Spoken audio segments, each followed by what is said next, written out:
Hola, bienvenidos a la unidad didáctica número 2 del curso de evaluación basada en competencias para la educación y formación técnico-profesional en su especialidad de hospitalidad. ¿Empezamos? Como ya conocen, este módulo está estructurado en 3 unidades didácticas, siendo esta sesión grabada la unidad didáctica número 2. En la primera unidad, que fue una sesión síncrona, pudimos acercarnos más a lo que es el proceso de evaluación por competencias y también aprender un concepto importantísimo como es la evidencia y la evidencia suficiente. En esta segunda unidad, que es grabada, lo que vamos a adentrarnos es en los métodos y técnicas de evaluación. Y finalmente, en nuestra unidad didáctica número 3, que será también síncrona, vamos a ver todo lo que son los instrumentos de evaluación de la competencia. Bien, pues iniciamos entonces esta unidad 2, cuyos contenidos son importantísimos para la evaluación por competencias. El primero nos va a relacionar las teorías del aprendizaje con las técnicas de evaluación. Vamos a ver también que el error es una oportunidad de aprendizaje y no un fracaso. Y después vamos a ver también técnicas de evaluación, aquellas especialmente que nos sirven para evaluar mejor conceptos, procedimientos y actitudes, ya que finalmente cuando declaramos a una persona competente es porque ha podido evidenciar que los conceptos, los procedimientos, habilidades y las actitudes las puede movilizar ante un contexto lo más real posible de trabajo, puesto que estamos en formación. Una de las principales teorías del aprendizaje es que el conocimiento se construye como si fuera un andamio. De ahí que debamos evitar someter al estudiante a situaciones de evaluación basadas en modelos memorísticos, puesto que no tendrían impacto. No podría el alumno, el estudiante, evidenciar que efectivamente ha adquirido la competencia. Al contrario, lo que tenemos que intentar es que el estudiante a lo largo del proceso formativo pueda ir evidenciando a través de actividades lo que ha ido aprendiendo, su avance en relación con la competencia. Si recordáis, en la unidad didáctica anterior veíamos cómo las instituciones internacionales nos animaban a que la evaluación tuviera una característica auténtica, se realizara en contextos auténticos, es decir, que sometiéramos a los estudiantes a situaciones lo más cercanas posibles al contexto real de trabajo que después se van a encontrar. Y además que les podamos, por ejemplo, colocar en situación de resolver problemas, de resolver contingencias, situaciones que pueden ser habituales en su puesto de trabajo, pero que le hacen poner en juego todos esos conocimientos, habilidades y actitudes que ha tenido que ir adquiriendo a lo largo del curso. Además, es muy importante que cuando declaramos a una persona competente, declaramos que es capaz de realizar ese trabajo en distintos contextos. Por ejemplo, en hospitalidad podemos pensar tanto en un restaurante pequeño como en uno más grande, en un restaurante de una especialidad o en un restaurante de otra especialidad, pero también en un hotel urbano, pero también en un hotel, por ejemplo, en un entorno natural, un hotel más pequeño, un hotel más grande. Esa es realmente la competencia, poder realizar ese trabajo en recepción, ese trabajo en cocina, ese trabajo en sala, ese trabajo como guía de turismo en diferentes contextos. Otra teoría del aprendizaje fundamental es que no todos aprendemos de la misma forma. En la unidad didáctica anterior vimos también la evaluación diagnóstica. La evaluación diagnóstica tenía también un objetivo y era no solamente identificar lo que ya sabían los estudiantes antes, qué conocimientos previos tenían, sino también identificar qué diferentes estilos de aprendizaje podíamos encontrar en nuestro grupo de estudiantes. Bien, pues ahora es el momento de aplicar toda esa información recogida de mi grupo de estudiantes acerca de sus estilos de aprendizaje y poderla aplicar. ¿Cómo voy a aplicar esa información? Bueno, a través del diseño de acciones de evaluación que de alguna manera puedan dar respuesta a esos distintos estilos de aprendizaje. Para ello puedo ofrecer alternativas diferentes de evaluación. Puedo también atender a los distintos ritmos de aprendizaje y, por lo tanto, intentar adaptar la evaluación a esos ritmos y a esos plazos de adquisición de la competencia por parte de nuestros estudiantes. Hay que darles oportunidad en la evaluación para que tengan un feedback, para que reflexionen sobre su propio aprendizaje y para que se replanteen ellos mismos también acciones de mejora. Además, es fundamental que cuando nosotros hayamos hecho esa evaluación diagnóstica y hayamos identificado esos estilos de aprendizaje, los compartamos con los estudiantes. Sabemos que la evaluación tiene que ser transparente. Seamos transparentes también con ellos en esto. Cuando el estudiante, cualquiera de nosotros, asumimos cómo aprendemos, vamos a hacerlo muchísimo mejor. Por lo tanto, cuando el estudiante conoce, identifica y asume su propia forma de aprender y además les damos herramientas para que a partir de ese estilo de aprendizaje pueda tener éxito, el cambio en su aprendizaje va a ser fundamental y además le va a acompañar a lo largo de toda su vida laboral y personal. No nos vamos a cansar de insistir en la importancia de la transparencia en la evaluación por competencias. La transparencia empieza cuando después de la evaluación diagnóstica compartimos esa información con los estudiantes de forma que conozcan cuáles son su puerto de salida, ¿verdad? Qué conocimientos previos tienen y qué estilo de aprendizaje tienen. Ese es el puerto de salida de ellos. Pero si además les decimos cuáles son los resultados de aprendizaje y criterios de evaluación, cuáles son las expectativas que tenemos con respecto a las competencias que ellos van a tener que adquirir y demostrar, entonces ya conocen el puerto de salida y conocen el puerto de llegada. Ya solamente tienen que hacer la travesía. Y para eso nosotros como docentes vamos a ir acompañándoles en esa singladura a través de una evaluación formativa que les dé pues una retroalimentación constructiva que les ayude a llegar a buen puerto. Por lo tanto, en esa evaluación es muy importante que ellos conozcan también cómo se navega bien, cómo podemos darles, por ejemplo, pruebas correctamente hechas, resoluciones de problemas bien hechos, les podemos enseñar vídeos también.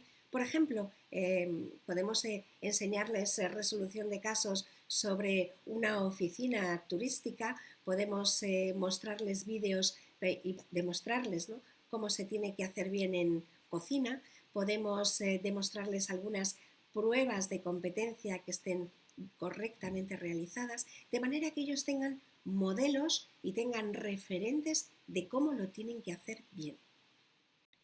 Cuando la evaluación diagnóstica identificamos los estilos de aprendizaje de nuestros estudiantes, cuando les hacemos partícipes de ellos, cuando les estamos compartiendo información sobre cómo aprenden y cómo pueden a partir de ese aprendizaje aprender todavía mejor, les estamos abriendo una enorme ventana a su autoconocimiento, a que ellos mismos puedan ser autónomos en el manejo de su aprendizaje, de sus procesos cognitivos, de cómo aprenden. Eso es algo que les va a acompañar durante toda su vida. Por eso, cuando estamos aplicando evaluación, es muy importante utilizar no solamente la heteroevaluación, sino utilizar también la autoevaluación y la coevaluación. Cuando yo me autoevalúo o cuando yo evalúo a otros colegas, otros compañeros de mi clase, lo que estoy haciendo también es practicar el pensamiento crítico, practicar la reflexión, el trabajo en equipo, la comunicación y finalmente me estoy ayudando a mí misma a apropiarme de los procesos o de los criterios de evaluación, de los resultados de aprendizaje que también a mí me están aplicando. Todos son ventajas. Hay que estimular, por tanto, ese tipo de procesos de evaluación y de coevaluación y de autoevaluación cuando estamos con los alumnos. Aunque quisiéramos, Nosotros no podemos aprender por el estudiante, no podemos ponernos en su lugar. Es el estudiante el que tiene que hacer un esfuerzo consciente de aprendizaje y nosotros le vamos a ayudar. En esa travesía vamos de su lado, le estamos guiando, les vamos a dar una retroalimentación constructiva a sus actividades, a sus evaluaciones. ¿Qué significa? Que vamos a potenciar los avances que sí están consiguiendo. ¿Para qué? Para fortalecer su autoestima. Porque un estudiante que está motivado y tiene una buena estima de sí mismo va a aprender mucho mejor que uno que no lo esté. Es importante que relacionemos los avances que está realizando el estudiante con el esfuerzo que él mismo ha hecho.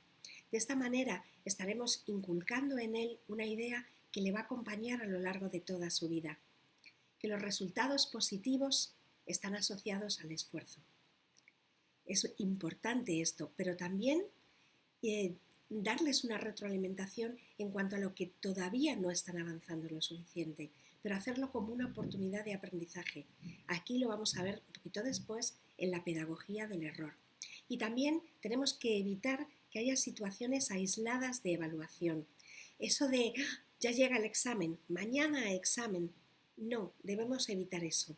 Lo importante es que a lo largo de todas las actividades de enseñanza-aprendizaje que realicen los estudiantes, nosotros podamos ir identificando, recopilando evidencias para la evaluación, evidencias de cómo ellos van avanzando en su propio aprendizaje. Por lo tanto, acciones que potencien la autoestima del estudiante, que potencien la relación entre esfuerzo y resultado positivo y que eviten hundirles ante los errores, es fundamental para que ese barco llegue a buen puerto. Vimos anteriormente cómo el aprendizaje tiene un componente social muy importante. Aprendemos mejor cuando aprendemos con otros. Y eso es algo que se ha visto incluso en la pandemia. Cuando se sustituyeron los procesos de aprendizaje presenciales por procesos de aprendizaje a distancia y muchas veces con una soledad muy grande por parte de los estudiantes, el éxito en el aprendizaje fue muchísimo menor. Por lo tanto, en grupo se aprende mejor. Nosotros tenemos grupos de estudiantes. Entonces, lo que tenemos que hacer es traducir ese aprendizaje social, ese componente de grupo, trasladarlo también a la evaluación y plantear modelos de evaluación que incluyan también ese componente social. ¿Cómo? A través de la coevaluación. La coevaluación significa que un compañero va a evaluar a otro compañero o un grupo de compañeros van a evaluar a otro grupo de compañeros. Podemos utilizar y emplear grupos heterogéneos de manera que el intercambio en la evaluación sea todavía más rico. Importante, cuando utilizamos como docentes la coevaluación, tiene que estar muy bien pautado. No queremos dejar en manos de la evaluación de un estudiante un feedback negativo hacia otro estudiante, ¿verdad? Nosotros tenemos que plantear muy bien cómo hacerlo. Lo primero es que los resultados de aprendizaje y los criterios de evaluación tienen que estar clarísimos para todos, tenerlos muy asumidos y después también dar muchas pautas sobre cómo los estudiantes van a entregar esa retroalimentación a sus compañeros y cómo sus compañeros van también a recibir esa retroalimentación, de manera que consigamos lo que queremos, que el aprendizaje social sea mayor a través de una evaluación de tipo más social, que los estudiantes salgan reforzados en cuanto a su motivación, reforzados también en cuanto a la experiencia social del aprendizaje y que tengan mayores herramientas para mejorar. En esta grabación he mencionado ya unas cuantas veces la palabra error. Vamos a ver uno de los conceptos más bonitos que existen en la evaluación por competencias, la pedagogía del error. Para cualquier persona que sea aficionada a la lectura de biografías de personajes relevantes, que hayan destacado en algún aspecto, en alguna faceta de nuestras sociedades, ya sea de tipo artístico o científico o deportivo, como estamos viendo ahora, habrá encontrado siempre un denominador común. y es su actitud ante el error. En este caso podemos ver un personaje muy contemporáneo, Michael Jordan, que dice: he fracasado una y otra vez en mi vida y por eso he tenido éxito. Esta actitud, este reconocimiento del error como una oportunidad de aprendizaje es fundamental y esta pedagogía del error es la que tenemos que aplicar con nuestros estudiantes, pero además dejarles a ellos esta idea fuerza para que a lo largo de su vida profesional y a lo largo de su vida personal puedan enfrentarse a los errores con una actitud positiva. Que el error es una oportunidad de aprendizaje lo sabemos ahora. Que si no nos equivocamos es muy difícil que aprendamos, lo sabemos ahora. Sin embargo, muchos de nosotros posiblemente hemos crecido con la idea de que el que hace las cosas bien recibe un premio y el que se equivoca recibe un castigo. Desaprender esta idea es un proceso que tenemos que hacer todos, docentes y estudiantes. Para ello tenemos que crear un entorno seguro en nuestras aulas. Toda la comunidad educativa tiene que participar en esta pedagogía del error. Solo el docente no puede. El docente va a dar una retroalimentación constructiva ante el error del estudiante, pero también necesita que el resto de los compañeros de clase participen de esta retroalimentación constructiva. No se deben permitir las risas ni las burlas ante el error de un compañero. Todos están juntos en esa cama elástica que vemos aquí. Todos ellos, a partir de los errores, tanto los propios como los ajenos, van a aprender. Por eso hablamos del aprendizaje social. También del error del compañero yo voy a aprender y del error mío va a aprender otro compañero. Fomentamos a través de la pedagogía del error la perseverancia, porque el estudiante sabe que aunque lo haga mal o no lo haga correctamente bien la primera vez, la segunda lo hará mejor y a través del esfuerzo y muchas veces de la repetición adquirirá una práctica correcta. Eso lo vimos en la primera unidad didáctica cuando veíamos ese círculo de aprender en bicicleta. ¿Recuerdan cómo hacíamos esa trayectoria, ese itinerario todos? Desde la incompetencia inconsciente hasta la competencia consciente, ¿verdad? Donde ya estaba todo el proceso automatizado. Pues tenemos que acompañar a los estudiantes a través de ese itinerario de aprendizaje utilizando el error como un trampolín. Pues hemos visto cómo la pedagogía del error se vincula con la retroalimentación constructiva, que esta a su vez es la base de la evaluación formativa. Ahora ya podemos adentrarnos en las técnicas de evaluación. Recordemos que en la unidad didáctica número 1 habíamos visto el concepto de evidencia y de evidencia suficiente. Las evidencias, como todas las pruebas que nos va aportando el estudiante a lo largo del proceso de enseñanza-aprendizaje y que nos permiten entonces identificar, valorar el avance que está haciendo el estudiante con respecto a los resultados de aprendizaje. Y que también la evidencia suficiente era ese conjunto de evidencias que por su calidad, por su cantidad y por su cobertura del resultado de aprendizaje me permite emitir un juicio de la competencia del estudiante. Pues bien, esas técnicas de evaluación son las que nos van a ir permitiendo identificar y recoger esa información para la evaluación.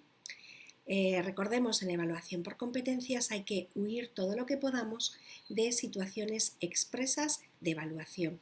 Mañana examen, eso debemos intentar desterrarlo de nuestro proceso de evaluación del aprendizaje del estudiante. Al contrario, cada actividad que hacemos con el estudiante en clase o fuera de ella es un momento propicio para recoger evidencias de la competencia que está adquiriendo el estudiante.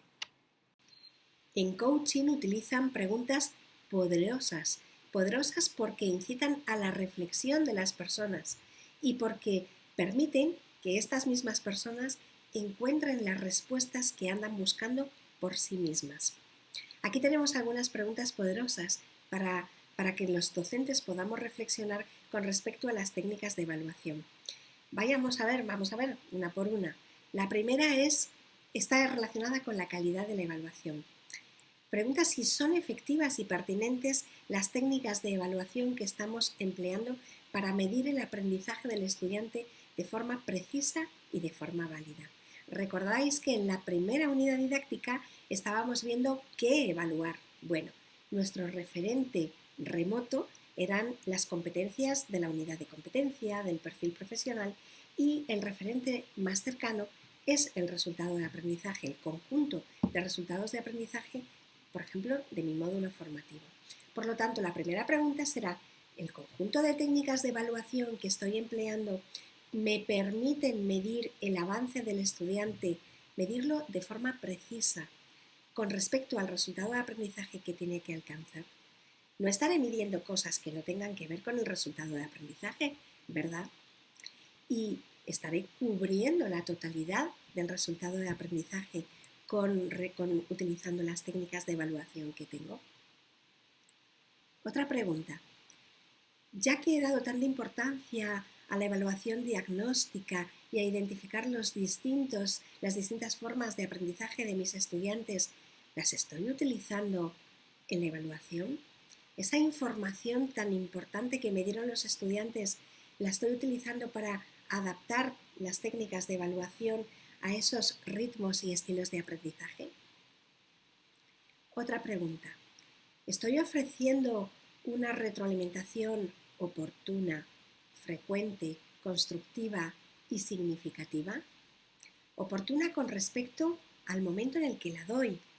Frecuente porque no puedo esperar al final para dar una retroalimentación. Significativa porque la retroalimentación tiene que tener un impacto, tiene que ser importante para el estudiante. Y además, estoy ofreciendo una retroalimentación constructiva y positiva, estoy fortaleciendo los avances del estudiante, poniéndoselos en valor para que además los asocie al esfuerzo que ha realizado. Estoy evitando asociar el error del estudiante al fracaso. Al contrario, estoy utilizándolo como un trampolín para su aprendizaje. Otra pregunta. ¿Estoy evaluando los distintos tipos de competencias? Recordemos que nuestro referente más lejano, remoto, es la unidad de competencia, las competencias que están y también el perfil profesional. Entonces, vimos las dimensiones de competencia. No son solamente las técnicas, las sectoriales, las que me permiten trabajar en una recepción porque sé hacer el check-in, porque sé hacer el check-out, las que me permiten ser guía turístico porque sé hacer un itinerario turístico, las que me permiten estar en una cocina porque puedo cocinar un determinado plato. Recordemos que además hay otras competencias importantísimas para todos los empleadores. Por ejemplo, la competencia económica, como por ejemplo la competencia organizativa, la competencia de relación con el entorno, la competencia incluso de protección ambiental. Son competencias, son dimensiones que me permiten decir que efectivamente una persona es competente. Además, recordemos que hay como competencias blandas socioemocionales como el pensamiento crítico, la resolución de problemas, el trabajo en equipo, la comunicación efectiva, que son fundamentales para que la persona pueda ser declarada como competente. Por otra parte, y como última pregunta, ¿estamos aprovechando las tecnologías de la información y la comunicación? Recordemos que estamos inmersos en una transformación digital educativa. Como docentes, ¿cómo la estamos navegando? ¿Cómo estamos asociando las mejoras, las novedades de TIC a mi evaluación? ¿Estoy aplicándolas? ¿Me estoy de alguna forma beneficiando para recoger datos más precisos sobre la evidencia de los estudiantes? Contestemos estas preguntas poderosas para poder mejorar la práctica evaluativa. Podemos utilizar diferentes tipos de técnicas a lo largo del proceso de evaluación, ¿no?, de nuestro módulo formativo. Por ejemplo, hay técnicas que no son muy recomendables en la evaluación por competencias, pero que de alguna manera nos pueden complementar. Son las técnicas de llamadas de interrogatorio, que pueden ser esos exámenes orales, esos exámenes escritos, que realizados de manera muy, muy puntual nos pueden permitir identificar algunos avances del estudiante. Las más extendidas, desde luego, son las técnicas de observación, puesto que estamos aplicando una evaluación formativa y, por tanto, a lo largo de todo ese proceso de enseñanza-aprendizaje del estudiante tenemos que ir identificando, recolectando esas evidencias que él nos va aportando y observando entonces pues de manera frecuente el avance del estudiante hacia la consecución de los resultados de aprendizaje. Y tenemos también pruebas de desempeño integrador de competencias, pruebas en las que sobre todo le vamos a realizar al estudiante una inmersión en un contexto lo más auténtico posible y ver cómo se desempeña, ¿verdad? Desde el principio hasta el fin de un proceso productivo, por ejemplo. Tenemos que poner atención en que estas evaluaciones generalmente por sí mismas no, son complementarias. Necesitamos además utilizar criterios de evaluación y utilizar indicadores que nos permitan finalmente interpretar todas esas evidencias que vamos recolectando de nuestros estudiantes. Sabemos que la competencia está integrada por conocimientos, por destrezas y habilidades y también por actitudes. Y sabemos que tenemos que intentar evaluar todo ello de una forma integradora, holística. Hemos dicho muchas veces que la competencia es la movilización de estos conceptos, procedimientos y actitudes ante un contexto real de trabajo o a un contexto lo más real posible de trabajo como podemos simular en un entorno formativo. Por tanto, aunque tenemos que huir de aplicar evaluaciones solo para conceptos, solo para procedimientos y solo para actitudes, es muy importante que tengamos en cuenta que hay algunas técnicas de evaluación más apropiadas y que nos van a permitir recoger evidencias de tipo conceptual, otras procedimental y otras actitudinal, como las que tenemos aquí delante. Bien, y con esto hemos llegado al final de esta unidad didáctica número 2.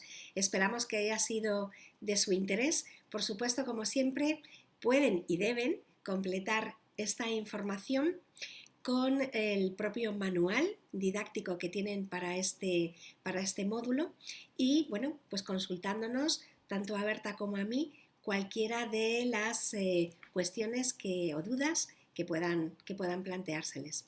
Nos vemos en la siguiente sesión síncrona. Adiós.